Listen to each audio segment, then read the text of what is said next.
All right, I have a little something different for you this evening. It's from our good friend Bob Alexander. It is not a moment with Bob.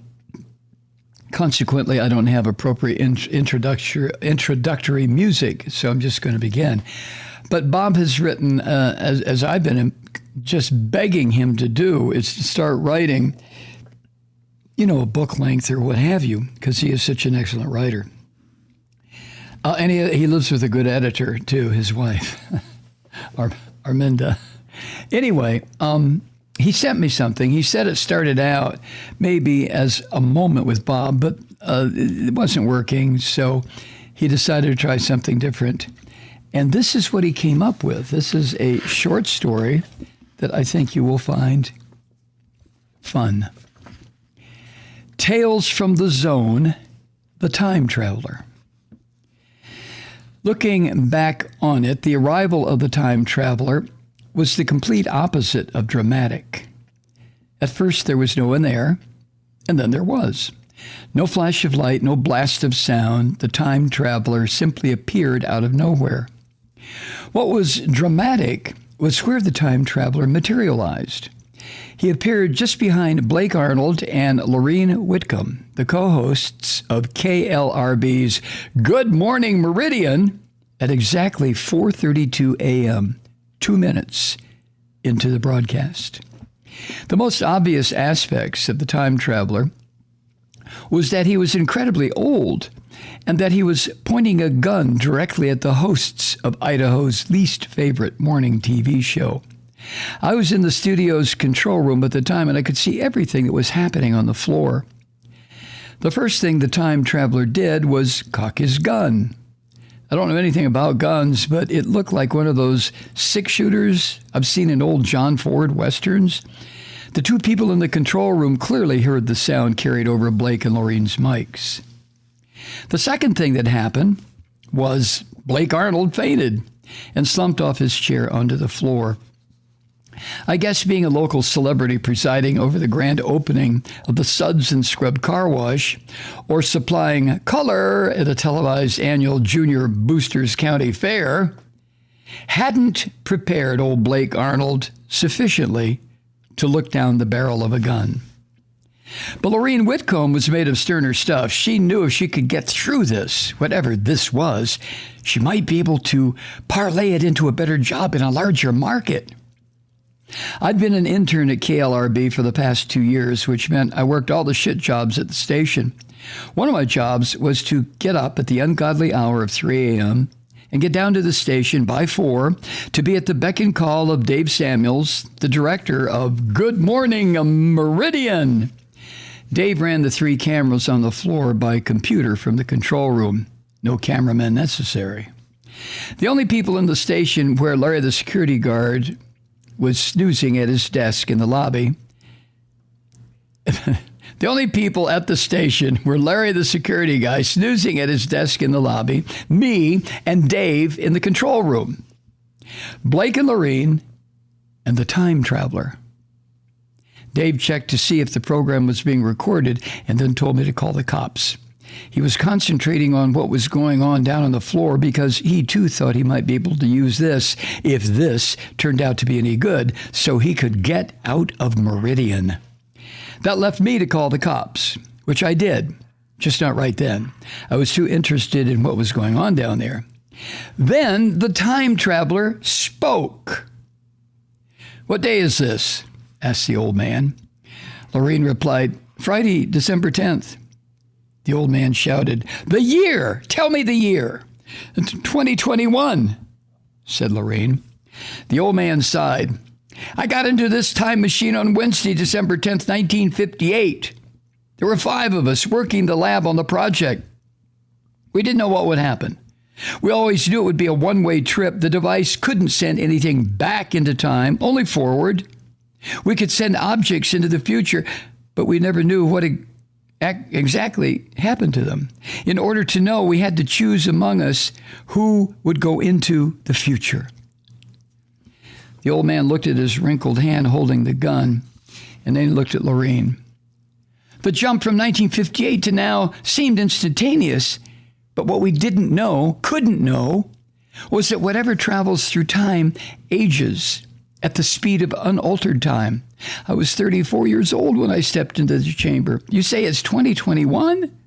In less time than it takes to blink, I'm suddenly 97 years old. Lorene asked the time traveler, "Why did you volunteer? What did you expect to see?" "Volunteer?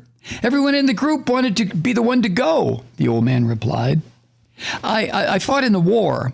I was wounded and sent back home. What I remember most was the whole country pulling together to win the war. Every city, town, and village held scrap drives, paper drives, and everyone bought war bonds. Even little kids saved their pennies to buy war stamps for a dime. Rationing tires and gas and food staples was the way all Americans contributed to the war effort. It made me proud to be an American, to see everybody, whether at the front or at home, doing their part in the war against fascism. My kid brother, he was one of the first to get the polio vaccine. Before the vaccine, 35,000 people were crippled every year in the United States by polio. He was saved from it. We had just sent our first satellite into space, and Eisenhower was connecting the whole country with interstate highways. Everywhere you looked, there was real progress. God, who wouldn't want to see what America would become? "But you brought a gun," Lorene said. "Not my idea," said the time traveler. "That was Larry's big contribution. You never know what you'll find," he used to say. Larry was a pretty good physicist, but he was a little paranoid when it came to Russians. "But how did you end up here in a TV station?" Lorene asked. "A television station? Is that where we are?" "Well, in 1958, this was a top secret physics lab in the middle of nowhere." The old man gestured. The chamber was right over there. "But what I need to know is what's going on right now. Tell me everything." And Lorene did. She told the old man every rotten thing that had happened in her recent memory. She told him about the attacks on New York and Washington, D.C., which led to wars in Afghanistan and Iraq. She told him about the camps for immigrants seeking asylum. She told him about President Trump and his supporters, the supporters that became the mob that tried to overturn an election by storming the Capitol building in D.C. And she told him about the coronavirus raging across the country and the millions of people who refused to take the vaccine. She told him everything she could think of. And when she was done, they were both crying. The time traveler looked around the studio and said, "We gave you the best we had to offer, and you threw it all away? You didn't build anything better? You just took my world and ripped it to pieces." The old man got up and walked toward the back of the studio. Lorene asked him, "Where are you going? Where can you go?" "Anywhere but here," he said. "Jesus Christ, anywhere but here." I ran out of the control room through the studio to the emergency exit. The door was closing. I went out and didn't see anyone. The time traveler had vanished as mysteriously as he had arrived. And then the cops, all four of them, showed up about the time Blake came round. He just looked embarrassed while two of the cops questioned him. The other two searched the building. They didn't find anyone either. The only crime, if you want to call it that, was an old man waving a gun around before he left the building. I saw Lorene and Dave talking about what to do with the recording. To show you how popular Good Morning Meridian is, nobody called the station. I guess whoever is up that early in the morning is more concerned with coffee instead of time travel. After everything died down, I told Dave I was going home for the rest of the day. He didn't care. Interns don't rate concern. I got in my car and drove off. I was thinking about how to anonymously upload the time traveler video to YouTube, Twitter, everywhere else, when the blanket in the back seat fell away as the time traveler sat up. He started pulling the latex appliance off his face, revealing under the old man makeup a much younger man, still old enough, Uncle Frank is in his 70s, not his late 90s. Think they bought it, kid? He asked me.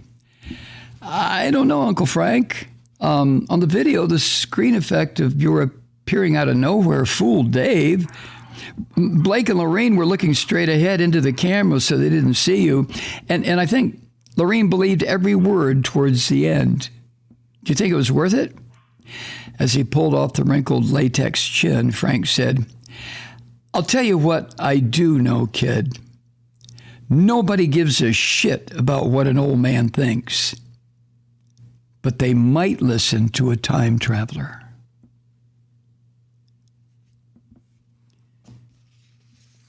Well, there you are. I like that story. Very much so. I like the setting. A little one-horse TV station in Meridian. and the two co-hosts. Yeah. I've known a few of those people as they arrived in Atlanta, TV co-hosts. Yeah, I've known a few of them over the years because Atlanta, I don't know what it is now, but at one time it was the 11th largest market for television in the United States. And some of the people that would be hired by the big gun here in Atlanta, WSV television, would be people coming from small markets, not quite as small as Meridian, but maybe, like Jackson, Mississippi, or, I don't know, Lakeland, Florida, or Bowling Green, Kentucky, someplace like that. But the setting that Bob chose, this small TV studio in the middle of nowhere, to me, just added to the flavor of the story. A story like that wouldn't work if the setting were Atlanta or New York City or San Francisco, because people in Atlanta and New York City and San Francisco are way too sophisticated to be fooled by some green screen magic in a TV studio, right? I mean, we know about that kind of shit, man. Can't fool us. Or can we be fooled? Good question.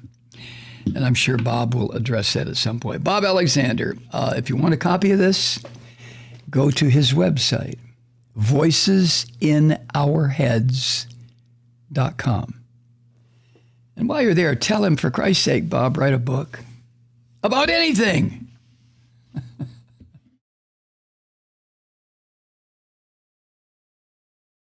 Hi, Truth Seekers. Mike Malloy here. As you know, we've switched formats and are now broadcast exclusively on the Progressive Voices Network. So that means you get fewer program interruptions, no corporate commercials, and lots of profanity. But our format change also means some of our radio listeners no longer hear the program. It's been a while since I mentioned our podcasts, so you may have forgotten that there is a way to listen to this program anytime you need a good dose of screaming. Visit MikeMalloy.com and subscribe to our podcast. As a podcast subscriber, you can download the program to your mobile device and take me with you wherever you go. And if you have a friend who needs a dose of truth-seeking, you can give a gift subscription as well. That's MikeMalloy.com, and never miss a minute of the uncensored fun and frivolity.